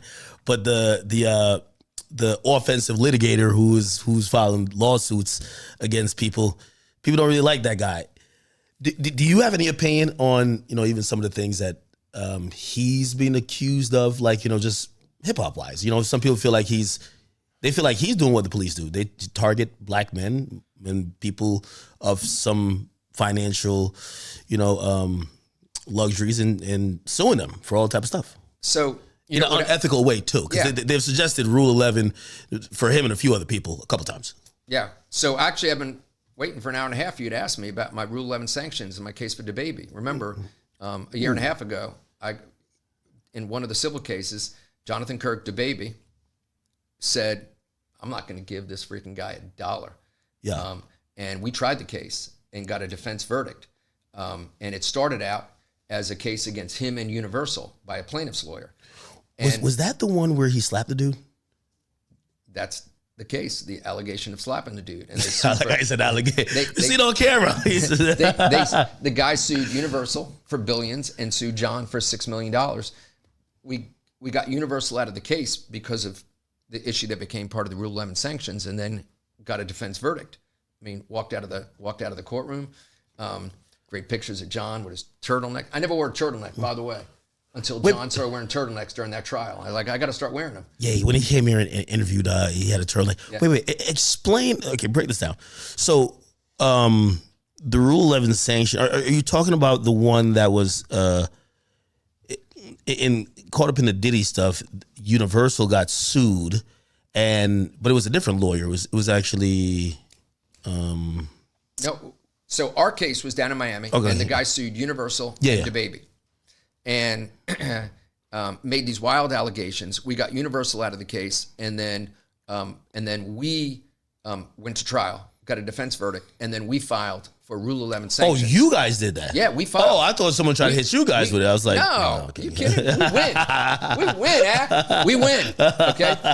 We just got an order last week. Yeah. For right at $1 million. I had to call John up. Now John's wait. Rule 11 sanctions for suing him. So the lawyer that filed the lawsuit got to write a check. Got sanctioned for $1 million? $990,000. Really? They do that? Yeah. And so that goes to your question. And that was, I mean, listen, this guy. So you motioned for Rule 11? We motioned for Rule 11 sanctions. Why? So Universal. Tell me why. Because it was a bullshit case. And so it was some wild conspiracy theory. So what the judge said was, just on the issue of this crazy conspiracy that he alleged that took place between John and Universal to hold back the advancement of the community or whatever. He had some crazy theory. The judge said, okay, break down, other than the trial and winning, I don't want your bill for that, okay? But break down that one issue, that crazy theory, break down the billing for that.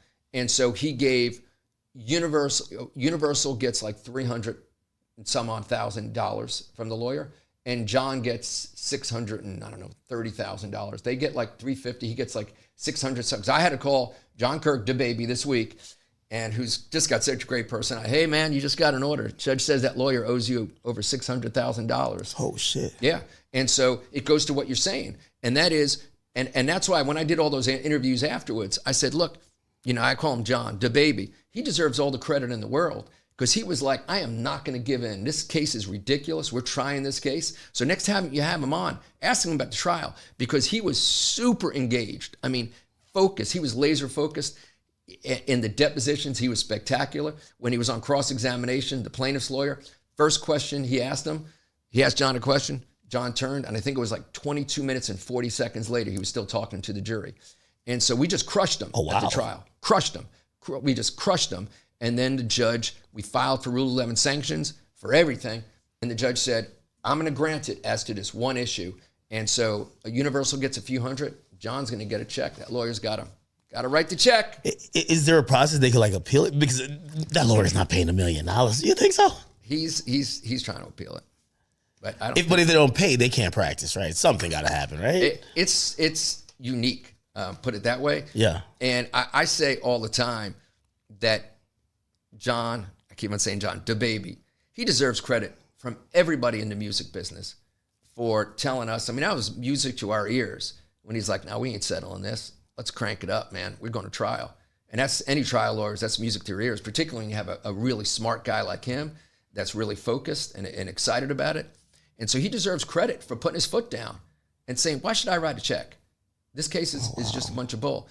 And I think, you asked about the Rule 11 sanctions. So everybody needs to look at what John did and what we did, which was enough with the foolishness going after celebrities. Yeah. And as far as this other lawyer is concerned, it's very tough when that happens and there's an ongoing criminal case. And I really, it's very tough because the lawyers in the criminal case, their hands are kind of tied on what they could say, and they're getting bombs dropped on them.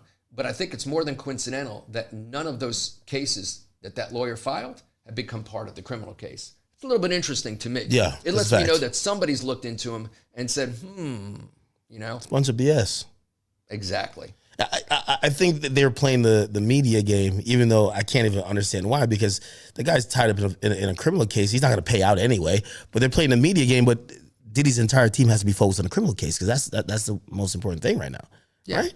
I mean, you asked early about Takeoff's case on behalf of his estate and behalf of his mom.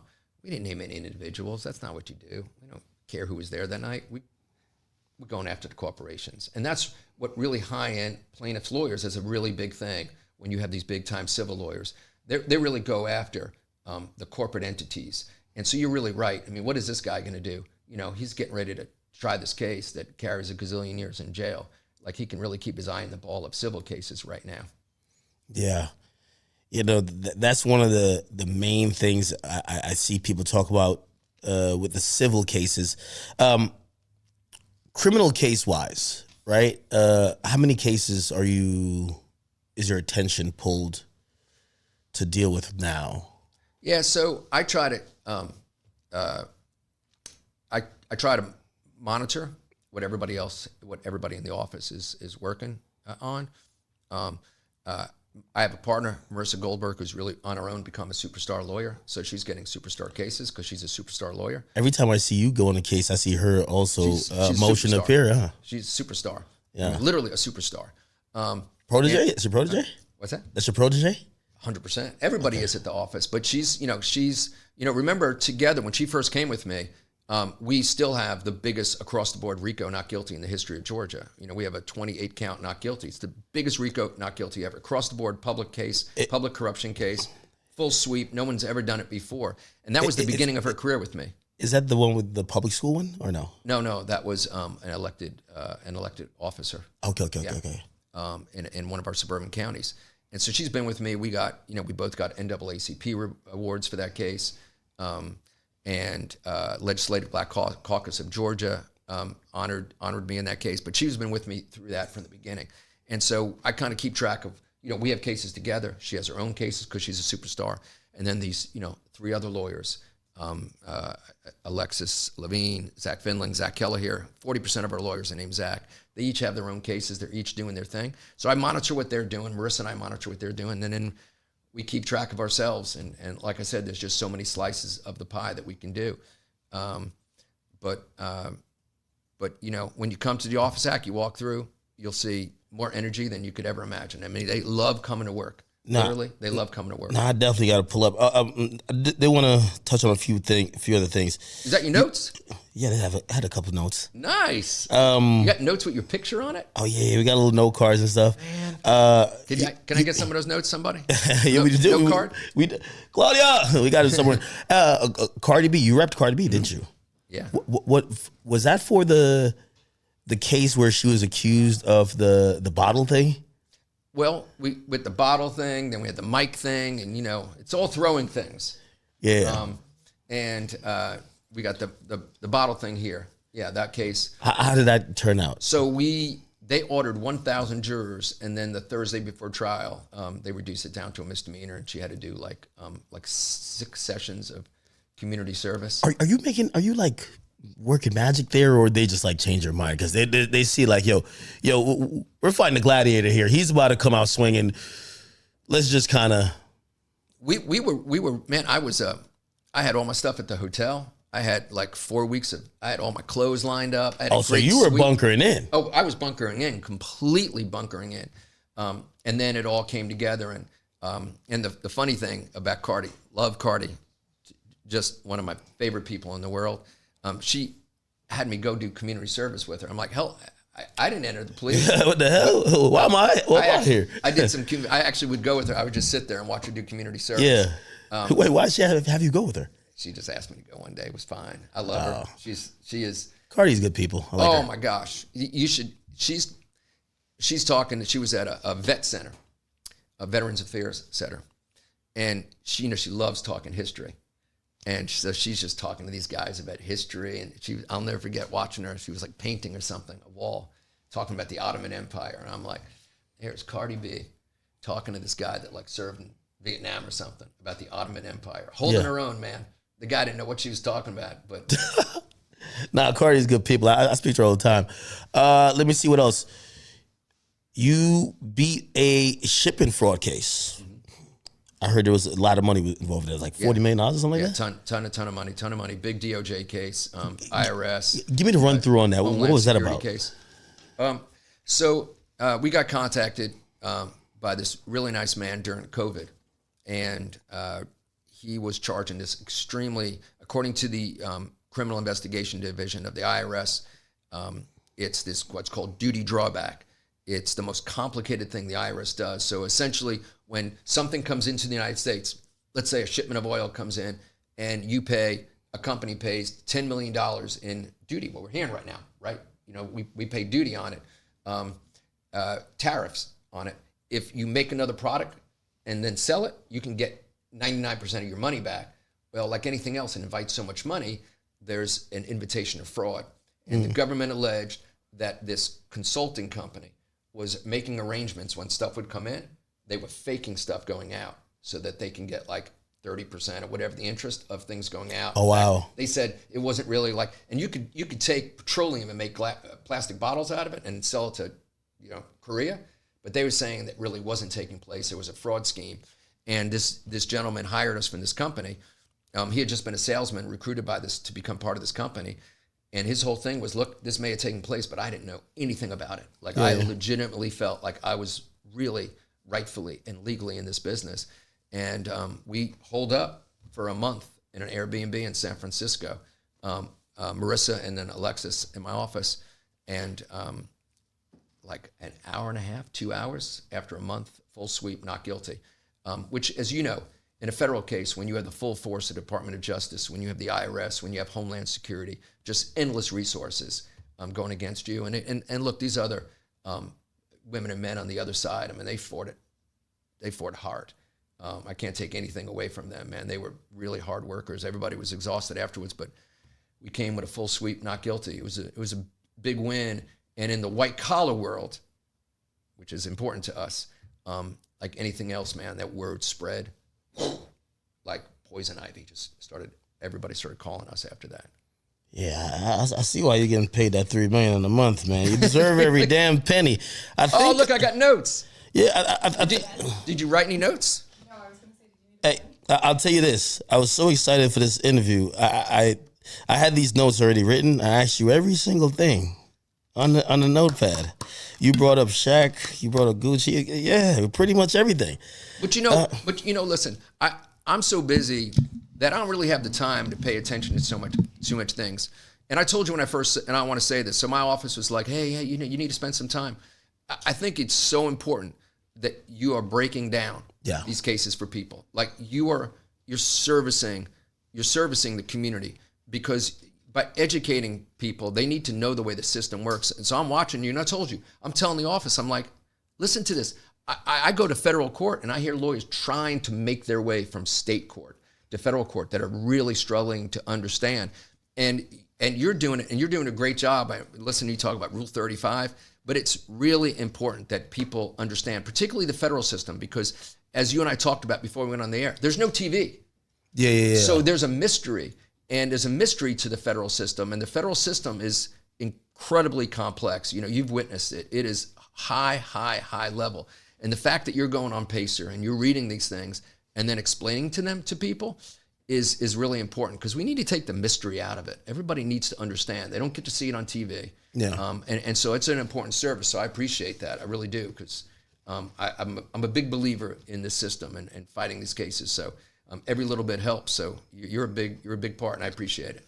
Thank you, man. I want to say thank you on behalf of all of hip hop. I think there's a lot of entertainers who owe you a debt of gratitude for how you've vigorously defended them, how you've stood up for them while they were getting taken advantage by the system, and also how you really got favorable outcomes from them. I appreciate you, and every time I see the name, Drew Findling's on this, I'm like, all right, we know he's gonna work some magic. I don't know how. I'm always trying to guess what you would do, but somehow you find it. I'm like, wait, how did he? That's a good one. How many years of law have you been practicing? And then how much are you still studying and still reading up on case law and all these type of things to be? Yeah, I've been doing it more than 3 decades. And so you never stop being a student of the law. Like when you're done being a student of the law, then you can't do it anymore. Yeah. I mean, look at the fact that LeBron and Steph, like the shape they're in is incredible. I mean, and it's the same with us. Like the first 3 letters, a lawyer, a law. If you're not studying the law, get out. I mean, you cannot walk to that podium and not understand the latest cases that have come out. You cannot walk in a courtroom and not understand the federal rules of evidence. You just can't do it. And so it's just a never-ending game. And it's no different than those guys. You got to stay on top of your game, or it's time to hang it up, man. I say all the time, when the surgeon trembles, that's the end of his career. And when we're scared to go to trial, when I'm or anybody in this is scared to tee it up, crank up to 12, it's time to get in the rocking chair. Man, I appreciate you so much. I'm glad we had a first discussion on this podcast. I've been waiting to meet you. When they told me, I was like, shoot, we haven't shot a podcast in a minute, but I'm like, let's go. I said, let him pick the time. I don't care. Let's go. I appreciate it, man. This is awesome. Listen, thank you, brother. No, thank you. Thank you. Hopefully we see some more favorable outcomes. I won't even get into asking you when you think Durk will be out. We believe he'll be out, and we'll just be in due time. So keep doing your thing, and hopefully next time around, maybe me, you, and Durk could do one of these, right? And we were talking about just how sloppy and how just much BS that they try to throw on our guy. Amazing. And he actually came up out on the other side. Be amazing. All right, man. Thank you. Thank you guys for tuning into another podcast, another episode of Off the Record. Until next time, man. It's your boy DJ Akademiks, the $1 billion lawyer, Drew Findling. We're out.